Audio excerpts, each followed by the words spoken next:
We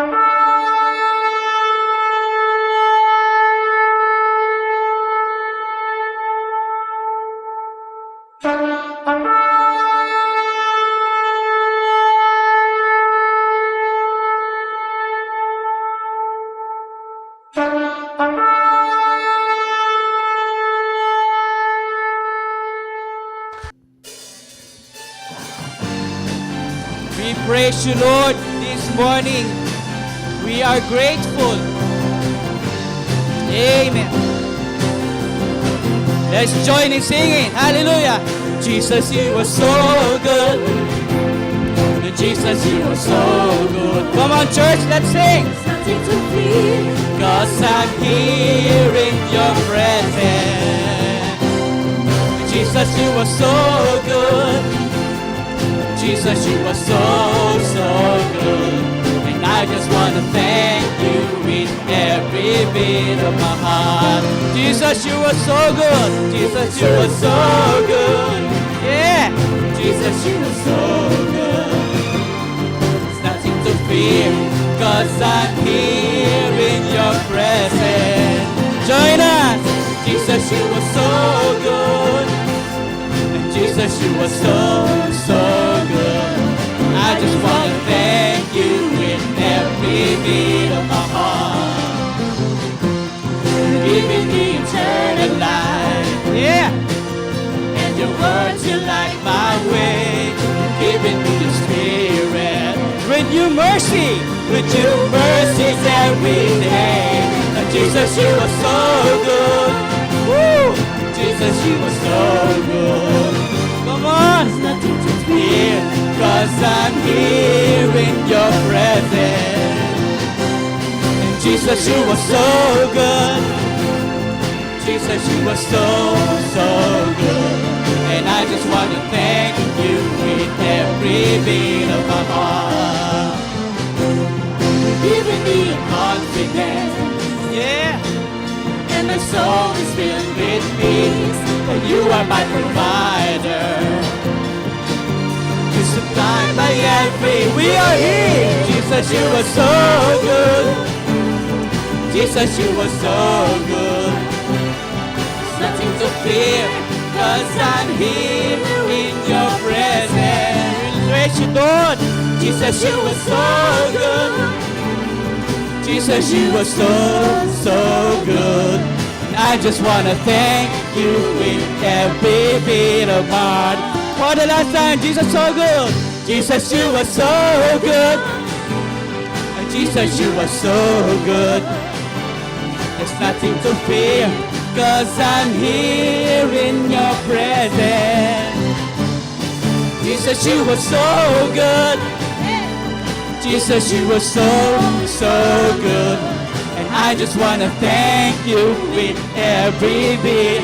I just want to thank you. And I just want to thank you.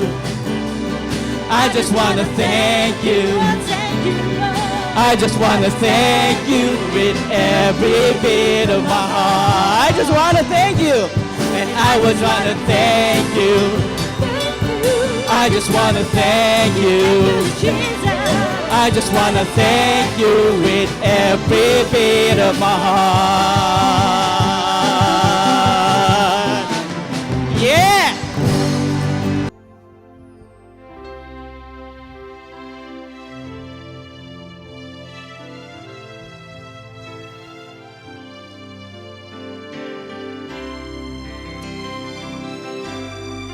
Praise your holy name.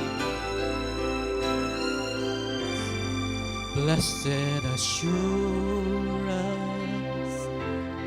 Jesus is mine.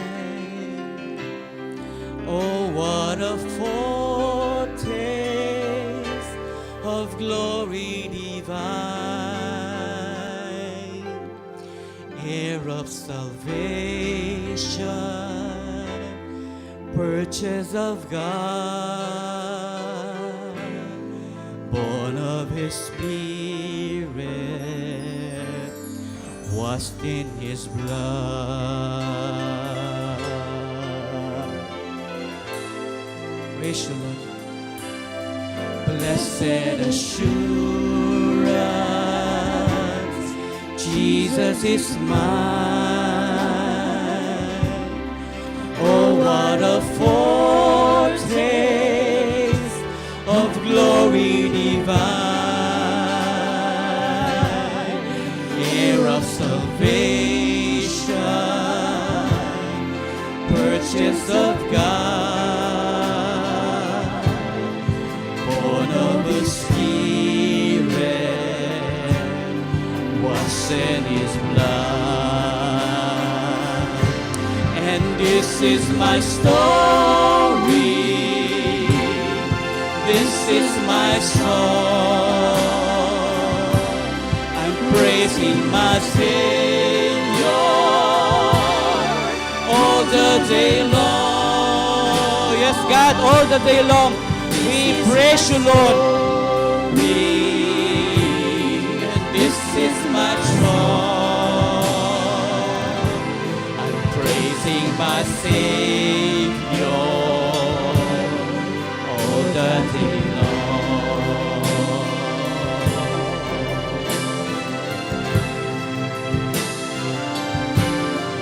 Perfect submission, perfect delight,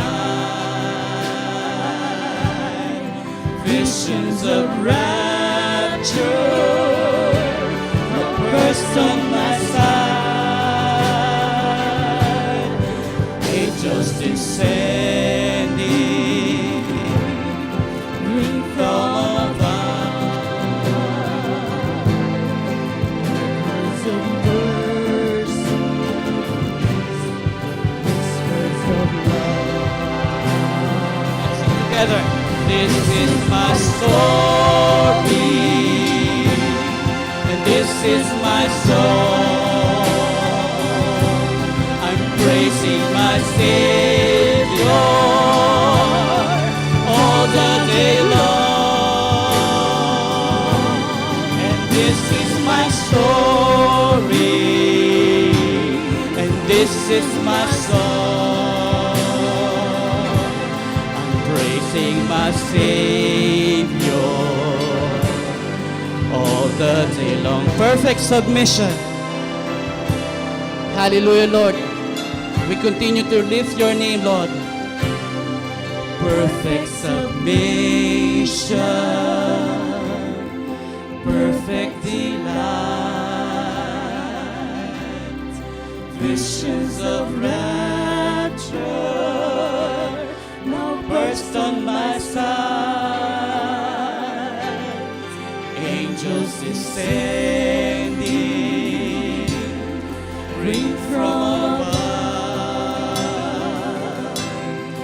echoes of mercy,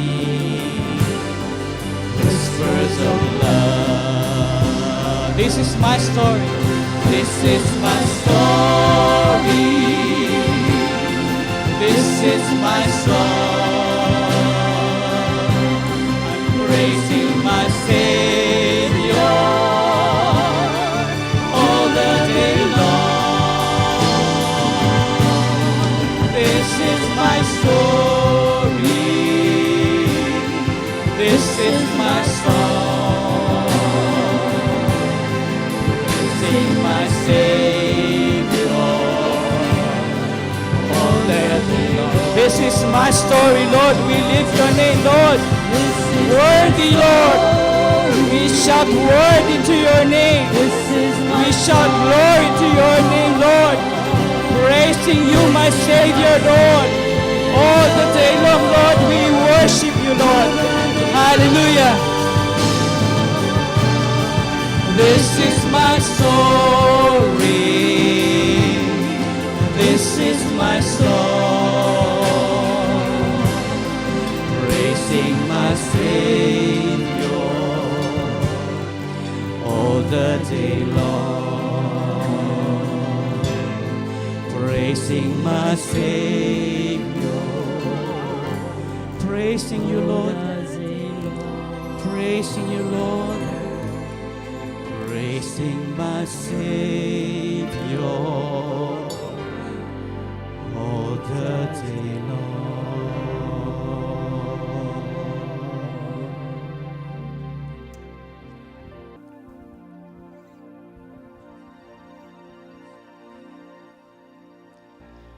To him who sits on the throne and unto the Lamb. Glorify Lord. To him who sits on the throne and unto the Lamb. Blessing to you, Lord. Be blessing and glory and honor and power forever. Blessing. Be blessing and glory and honor and power forever. To him who sits on the throne and unto the Lamb. Yes, oh God.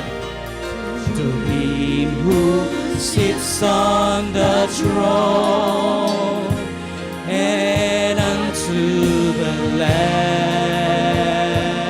Be blessing and glory. Hallelujah. Be blessing and glory and honor and power forever. Blessing to you this morning, Lord. Blessing and glory and honor and power forever. Blessing and glory. And be blessing and glory and honor and power forever. Blessing and glory.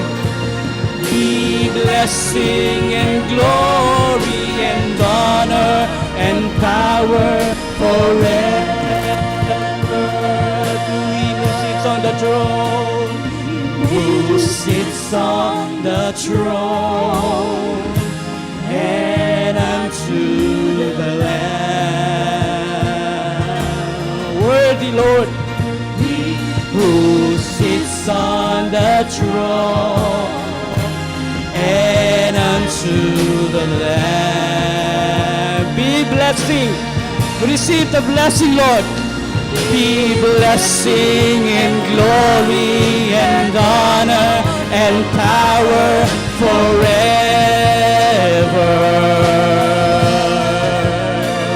And be blessing and glory and honor and power forever.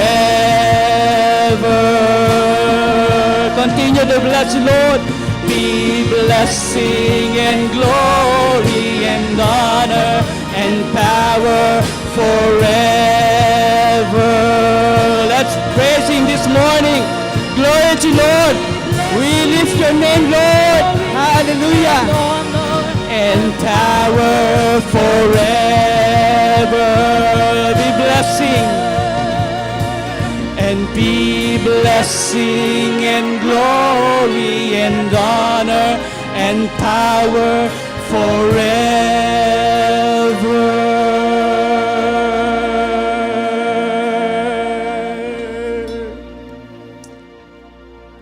Isang magandang umaga po. Good morning.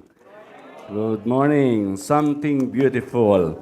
Okay. Pakitanggal nga po muna yung inyo pong mask at sabi mo sa katabi mo, paganda ka ng paganda ngayon.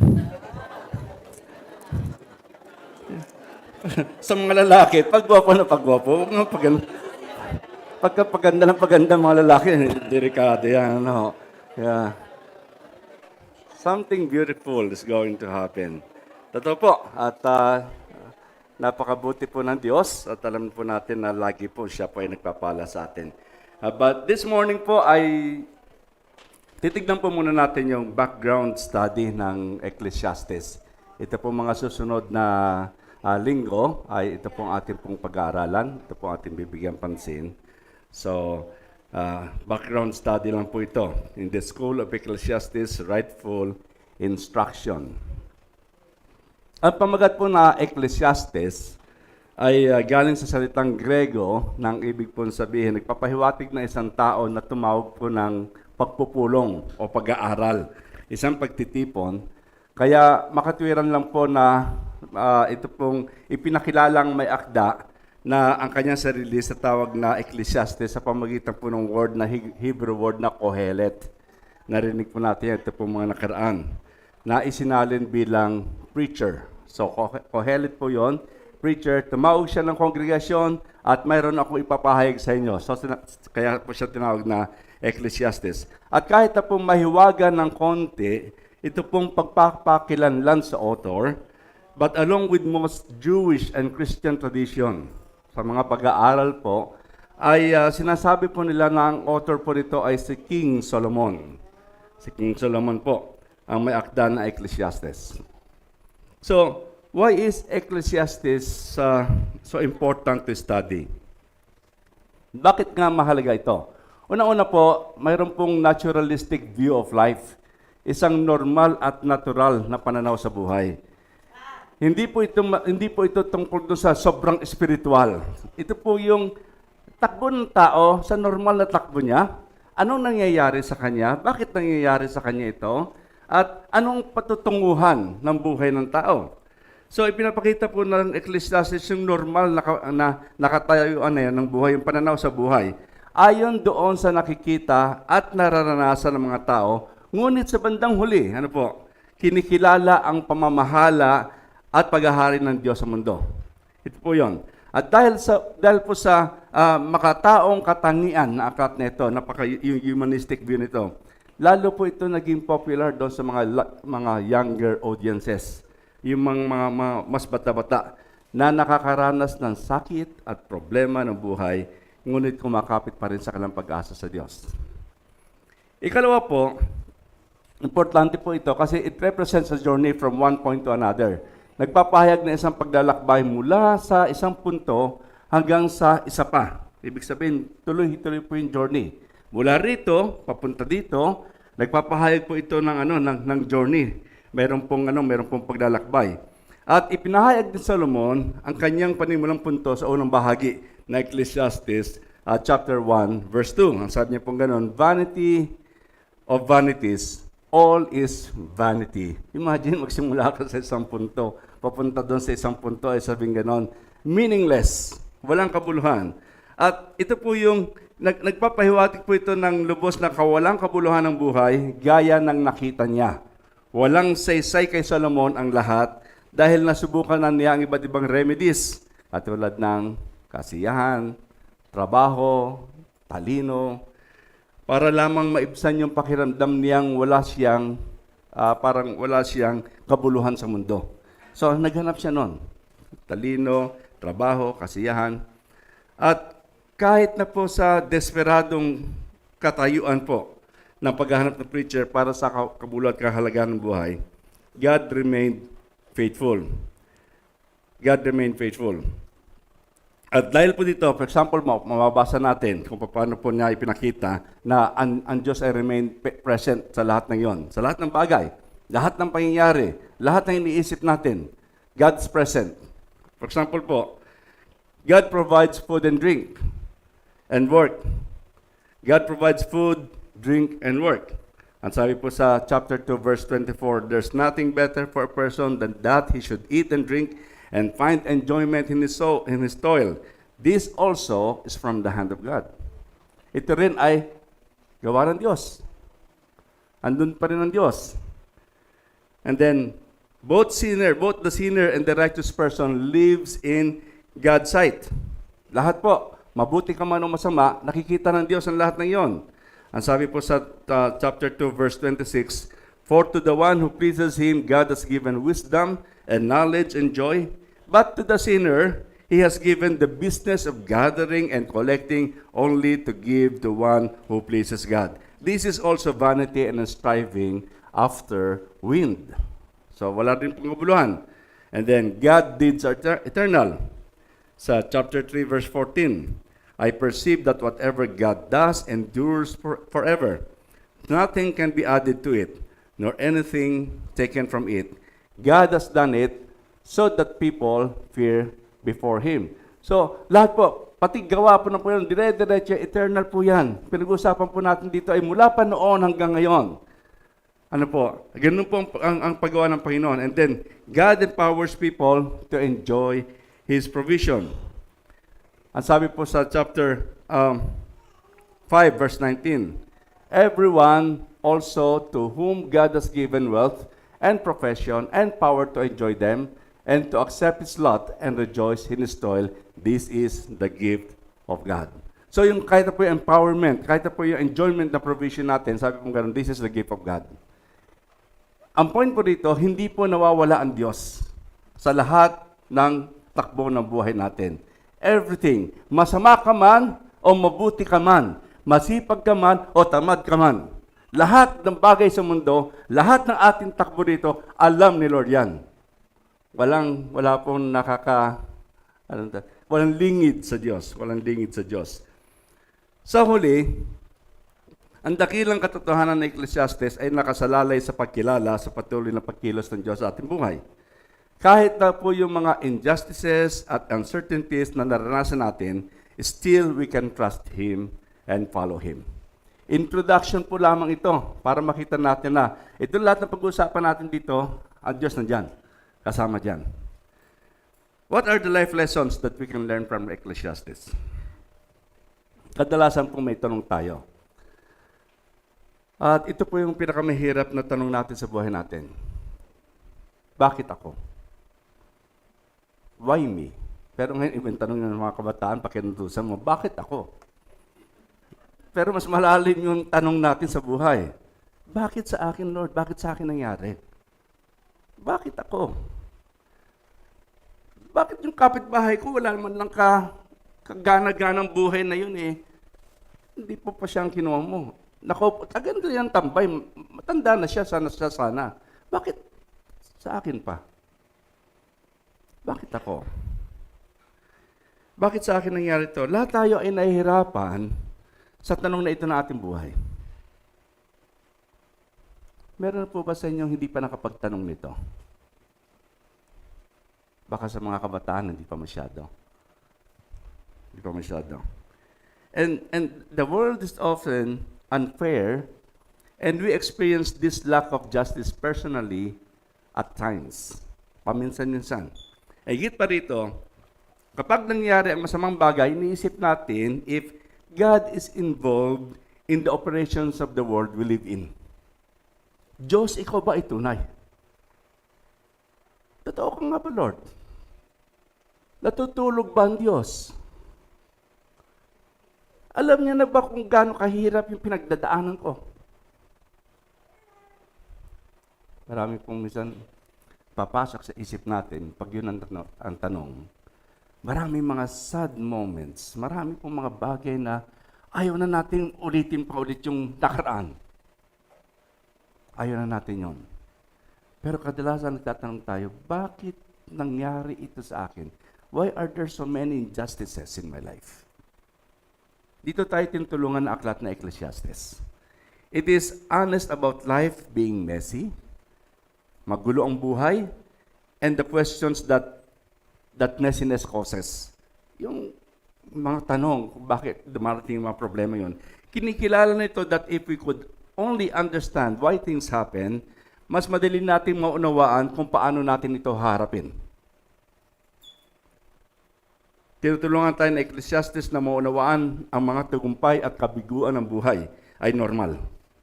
At bahagi ng plano ng Diyos at kailangan natin panatiling ang isang walang hanggan at makabuluhang pananaw. Dito po, sa kabuuan po na atin pong bibigyan pansin ngayong umaga, I want you to learn that word, eternally significant perspective in life.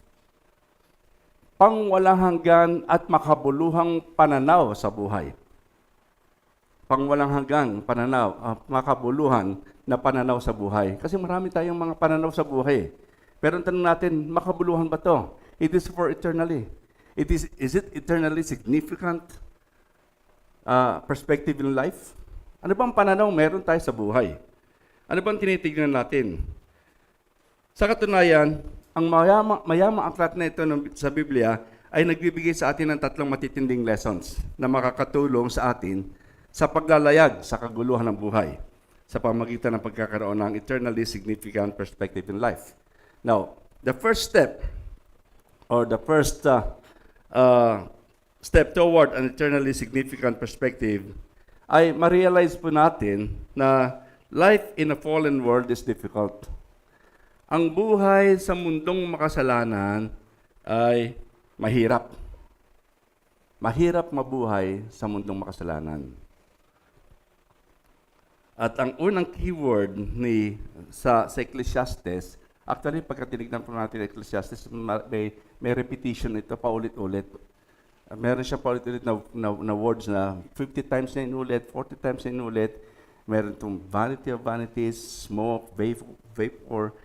Ganun po, meaningless. Paulit-ulit po yan. Now, dito po sa keyword, ang isa pong keyword dito ay yung hevel. Na ang hevel po, ibig sabihin na steam, vapor, or smoke. Ito po ay dumaan lang. Dumaan lamang po ito. Bagamat ito po ay translated sa English as vanity or meaningless, walang kabuluhan, ang idea po nito ay higit pa sa isang bagay na panandalian. Nandyan lamang siya kanina, wala na. Nandyan lang siya kanina, ngayon wala na. Now you see, now you don't. And this is one of the preacher's points. Nabubuhay tayo sa mundo na kung saan ang mga bagay ay hindi palaging may katuturan. Nabubuhay tayo sa mundo na kung saan ang mga bagay ay hindi palaging may katuturan. Kung saan ang mga matuwid ay laging umuunlad. Hindi lagi po gano'n. At kung saan ang mga sama ay siya pang nagtatagumpay. Anong katuturan meron yun? Ang matuwid, siya pang hindi umuunlad. Yung masama, siya pang nagtatagumpay. Ilang beses na natin nasabi yan? Ilang beses na po. Ang Ecclesiastes ay nagbibigay sa atin ng pag-asa that our frustration is common to all believers. Frustration po natin, common to all believers at natural na nais nating magkaroon ng kahulugan ng ating buhay kahit nasa gitna ng kaguluhan. Sa chapter 2, verses 1 and 2, I said in my heart, "Come now, I will test you with pleasure, enjoy yourself. But behold, this was also vanity. I said of laughter, it is mad, and of pleasure, what use is it?" Binanggit ng preacher na gusto niya malaman kung anong mga gawain ang kapakipakinabang dahil pansamantala lamang ating buhay. Ngayon, nandito tayo. Bukas, makalawa, wala na tayo. Kaya ang sinasabi ng preacher dito, kailangan explore ko na kagad kung anong mahalaga sa buhay. At habang ina-explore niya ang lahat ng mga paraan na magagamit niya, he quickly reaches the conclusion that there are no formulas that gives us certainty. Grabe, wala palang formula. Wala palang kabuluhan, walang kasiguruhan. But behold, sabi niya ganon, this was also vanity. This was also vanity. Si King Solomon ay na-test niya lahat, nasubukan niya lahat. At alam natin naman na meron siyang 300 wives and 700 porcupines. Concubines po, hindi porcupines. Pero sabi niya ganon, this was also vanity.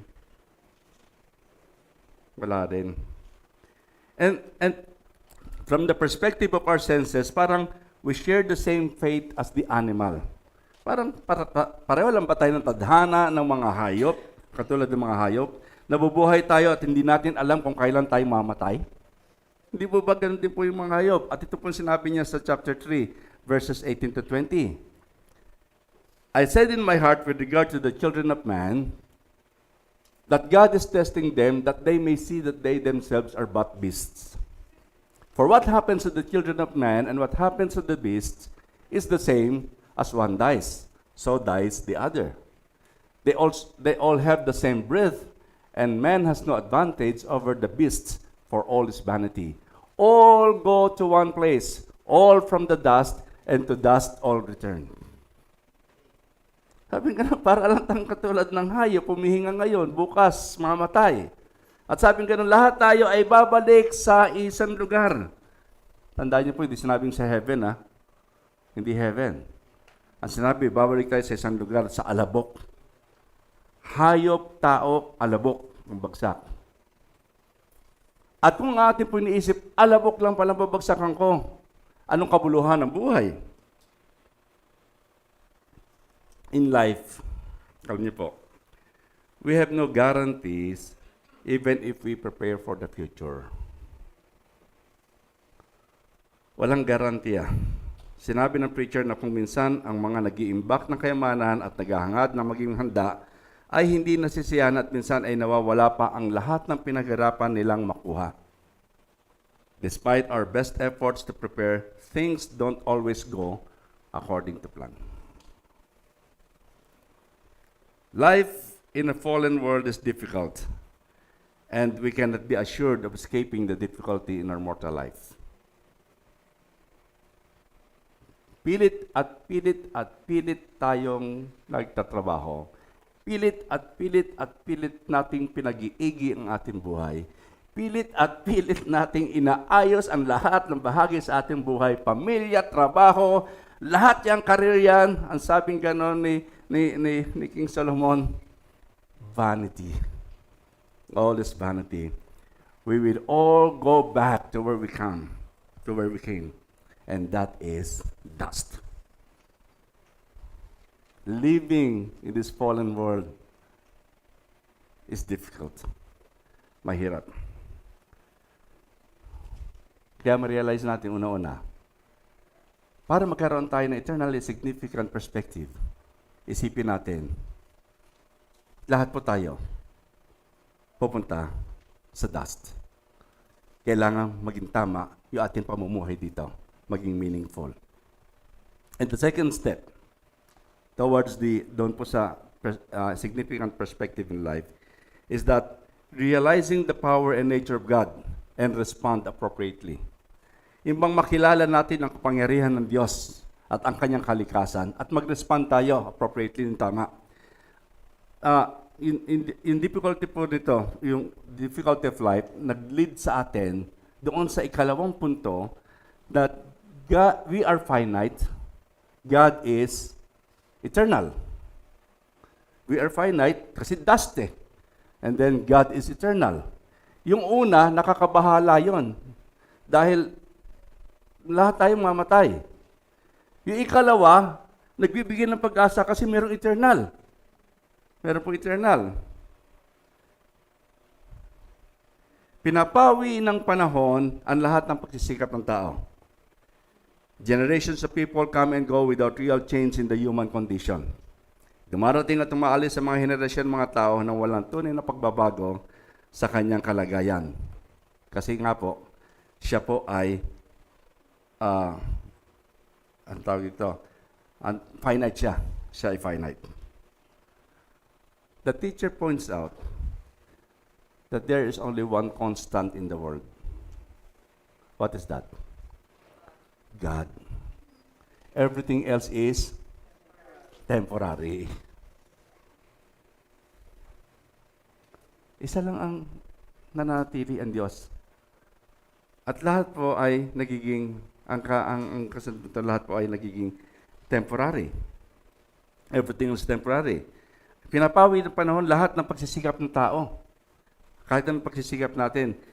Sabi ko nga po kanina, dumarating umalis yung henerasyon na walang tunay na pagbabago sa kanyang kalagayan. Example po, hindi ko na pong maalala yung aking kalololohan. Ang aking kalololohan. Alam ko po ng tatay ko ay Kapampangan, pero hindi ko po alam, hindi ko matandaan yung magulang na aking tatay, yung kanyang lolo, at saka yung lolo ng lolo niya. Hindi ko na po matandaan. Alam ko po yung lola ko na tumira sa amin ng taga Pampanga. Pero nung maliit pa ako. At tiniisip ko po malamang, sa paglipas ng panahon, at paglipas ko, hindi na rin ako matatandaan na aking mga apo sa tuhod. At mga apo-apo pa. At kung sino-sino pa yung henerasyon na manggagaling mula sa amin ni Beth. Hindi ko na malalaman yon. Lahat yun lilipas. Umiikot lang siya. Umiikot lang siya.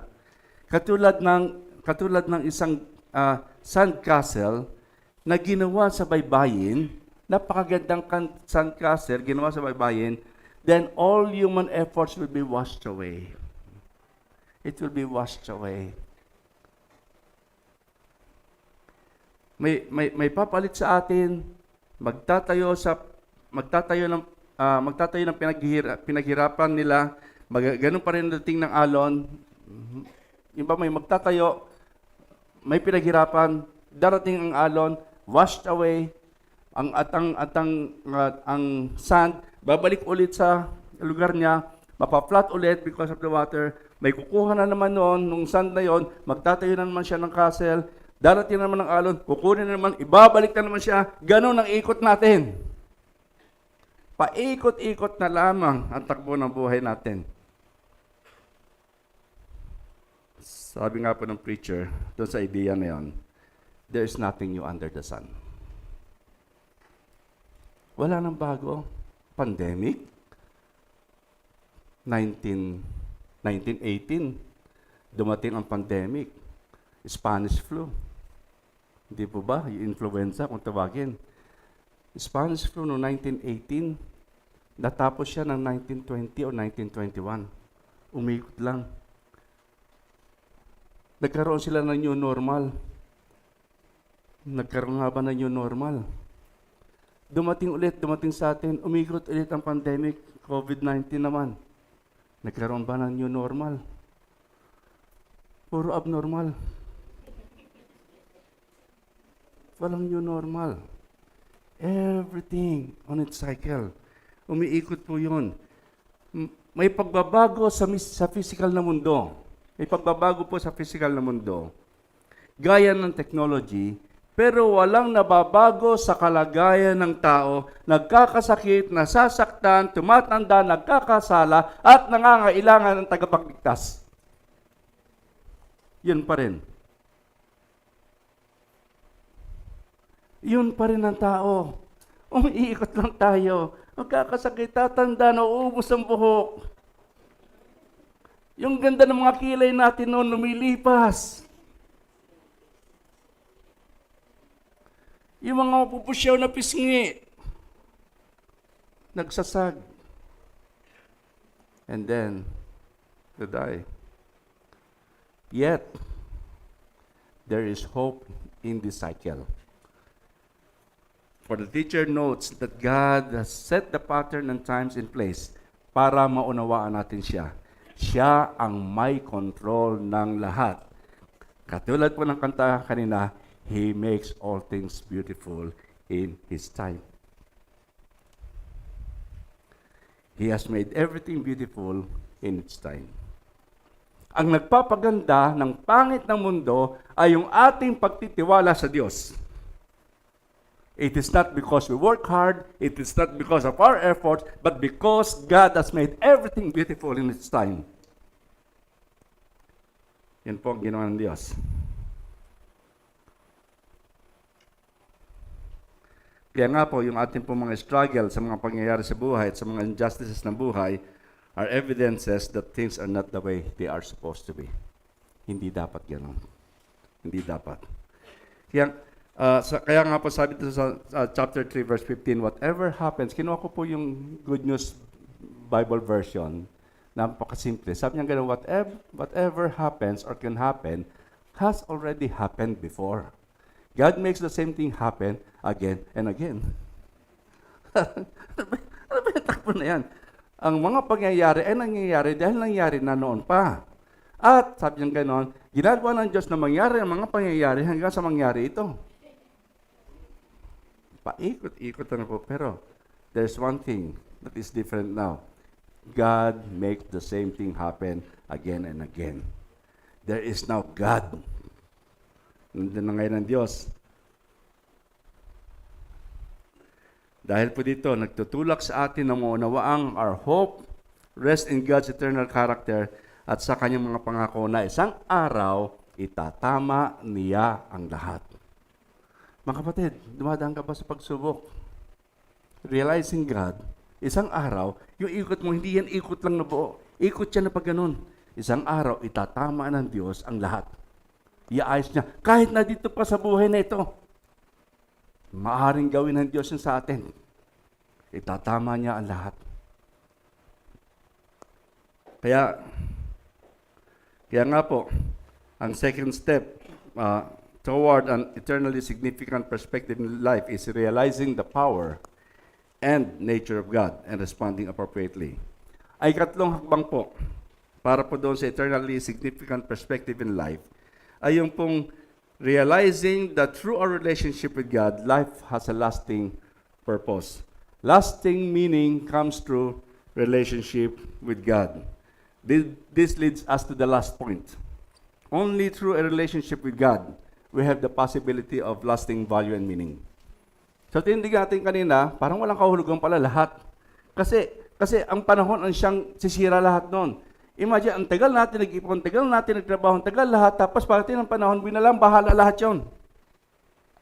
What remains? What God has done. Ano ginawa ng Diyos? At yun po yun, sa pamamagitan lamang na ating relasyon sa Diyos, nagkakaroon ng kahalagaan at kahulugan ng ating buhay. Sabi po sa Ecclesiastes, yung pong ating verse kanina, verse 13 sa chapter 12. The end of the matter, sabi niya, everything has been heard. It is God you should fear, and His commandments you should keep. For this is the whole duty of man. Kung tutusin, this is the whole entirety of man. Ito ang buong kabuuan ng tao. Hindi lang siya duty. Ang kabuuan ng tao ay yung pagsunod sa Diyos. Ang kabuuan ng tao ay yung sumampalataya at pagtiwalaan ng Diyos sa kanyang buhay. That is the whole entirety of man.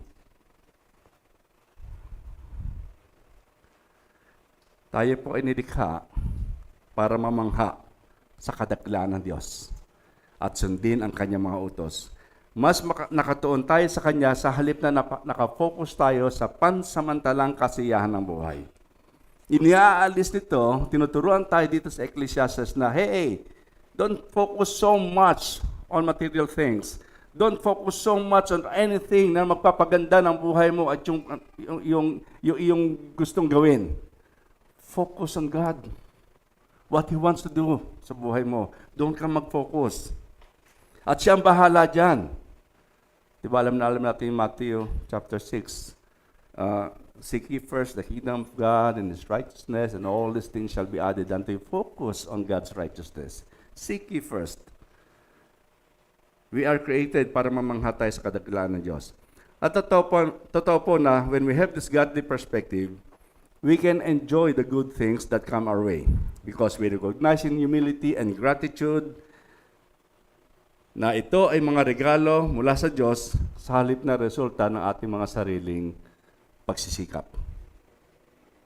Kapag nagkaroon tayo ng mga karangyaan at alam natin na, Lord, hindi po ito galing sa akin, galing sa ito, you will enjoy it more.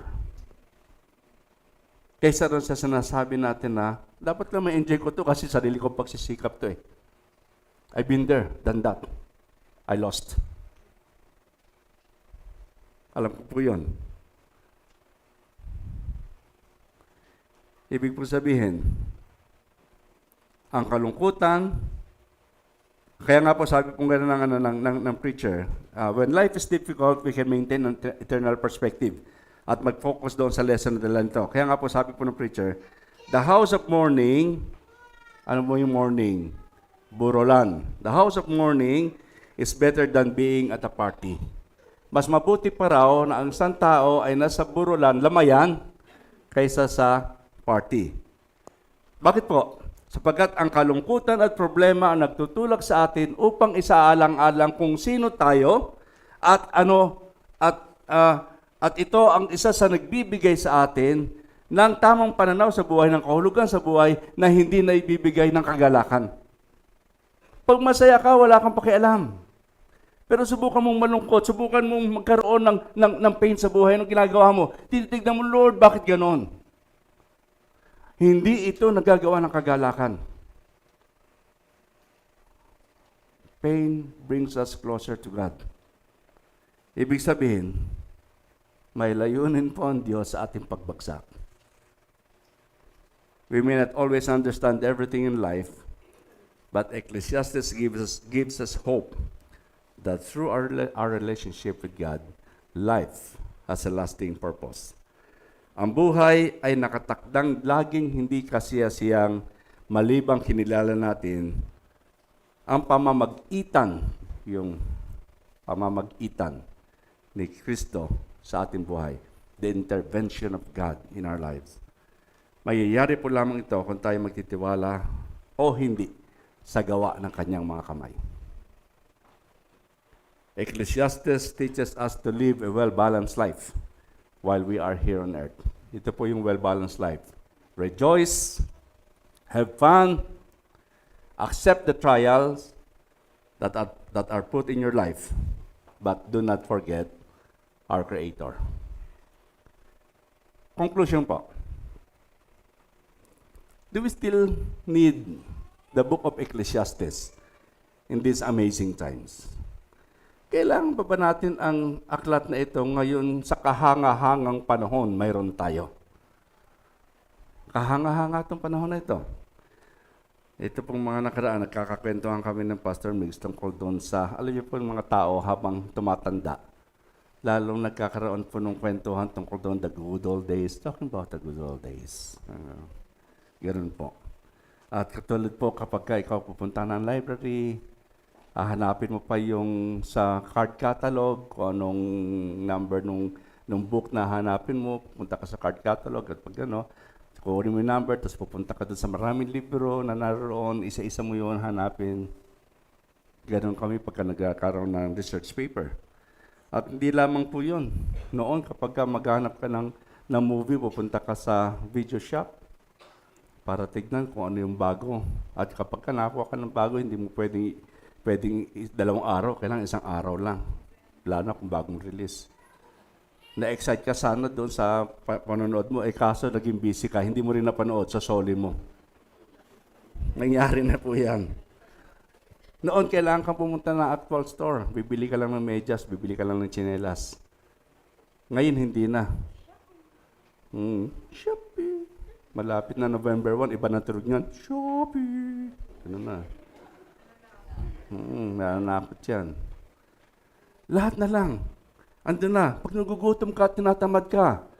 Anong gagawin mo? Online na lang. Bibili ka. At depende yun. Anong gusto mo? Chinese food, Filipino food, Japanese food. Ayun, Japanese food. Meron po dyan. Shushiken. Alam niyo po yan. Malapit dyan sa may number 12, General Ordones.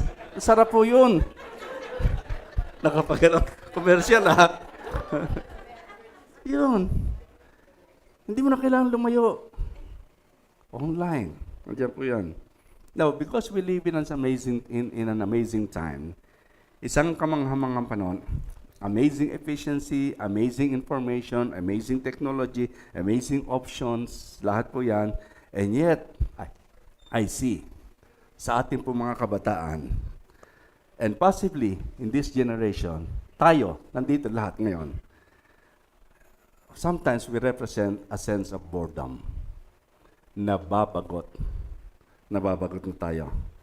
Kaya maraming kabataan nakatutok lagi sa games, sa computer games. Kasi nandun yung community of gamer. Andun. Noon kasi, kami po mga bata pa noon, lalabas kami para makalaro. At yun ang exciting sa amin. Ngayon, hindi na po. Magsasabi lang, game tayo. Makikita mo, iba't iba na, galing na sa iba't ibang bansa yan. Hindi lang dito sa Pilipinas. Iba yung excitement nila. Iba yung excitement natin noon. Pero napansin ko lang po sa mga kabataan ngayon, ang dudumi na ng mga bibig. Masyadong maputik. Hindi na ng mga kabataan yung mga putik. Hindi ba ganda? Kailangan nang magpahugas sa dugo ng Panginoon. Nababagot, kaya doon po sila nagpupunta sa ganong games, sa mga ganong bagay. This is the generation na wala nang pinagtatakan pa. Hindi na sila magtataka. Lahat may dahilan. Kaya lahat na lang ay i-criticize nila. Tingnan mo ang social media. Doon mo makikita ang pinakamagagaling mag-comment. May abogado, may teacher, may politiko, may counselor, may doktor, may engineer na hindi naman mga professional. Baka comment lang. And this makes sense. That makes sense, I suppose. They have seen it all. Alam na nila. At kung gusto nila mag-comment, mag-google lang sila, papasok na, copy, paste. Comment na. Ang galing mo naman, nakuha mo yun. Siyempre, Google.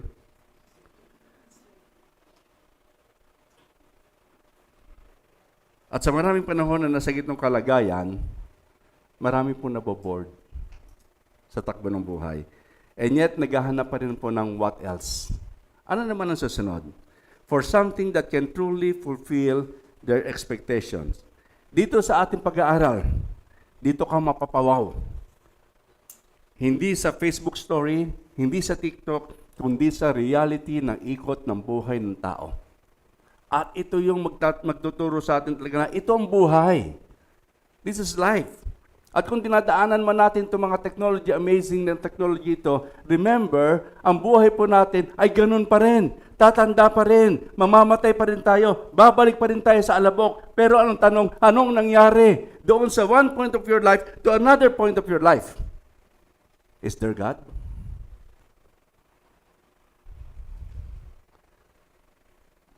Sa pagsasabi po natin to, yes, we need a book like Ecclesiastes. Because a book like Ecclesiastes will resonate with us. Makaka-relate po tayo. Masabi natin, that's what I need. That's what I think. Or more powerfully, that's what I feel. Yan ang nararamdaman ko. Yan yun. Nahirapan po ba tayo sa ating mundong ginagalawan? Nahirapan ba tayong hanapin yung ating pong purpose sa life? Kulang ba yung buhay sa kahulugan at layunin na gusto mo? Then, pakinggan po natin si Solomon. Sama-sama po natin pakinggan si Solomon sa mga susunod na linggo. And by God's grace, allow our preachers to preach the preacher's message on the succeeding Sundays. And let us be encouraged to place our trust only in the Lord while living in this difficult world. Introduction lang po yon. Pero malaman po ito mga kapatid. Don't miss your Sunday. Hindi na po ito iikot. Ngayon na po itong Sunday na ito, dire-diretso. Pag-aralan po natin sama-sama. And let us listen to that word of wisdom from King Solomon. Manalangin po tayo. Dahilan Diyos, salamat po na marami. Pasimula pa lamang po ng aklat ng Ecclesiastes o ng mga ngaral. Mayroon ka na pong inilagay kagad na bigat sa amin pong mga puso. At totoo po Lord, patawarin mo po kami kung malaking porsyento ng buhay namin parang nakatuon sa material na bagay. Na pagdating ng panahon, aalisin din ito.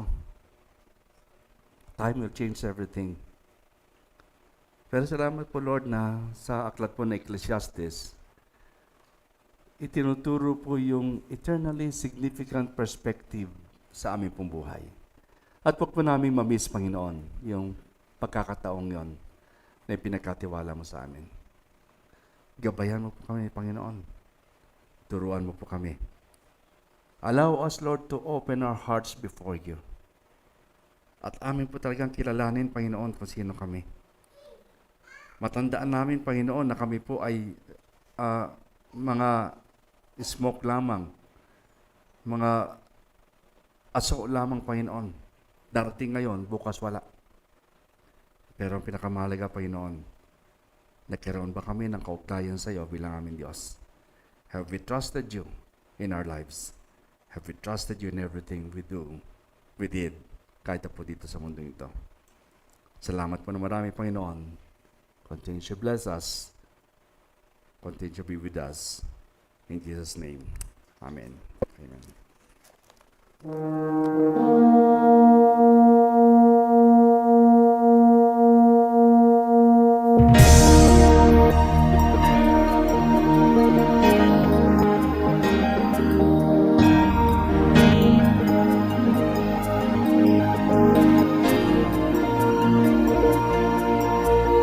Make us your showcase, an attraction for you, that others may see who you really are, and what you can do. once they know you,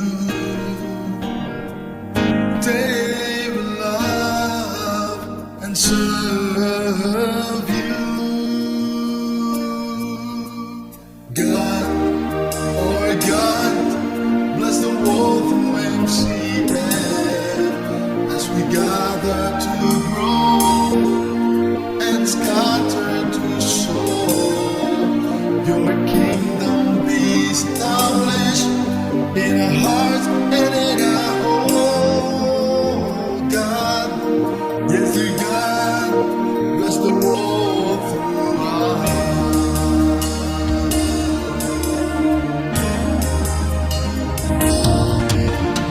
Let our hearts be your service on. Now disciples, later disciples.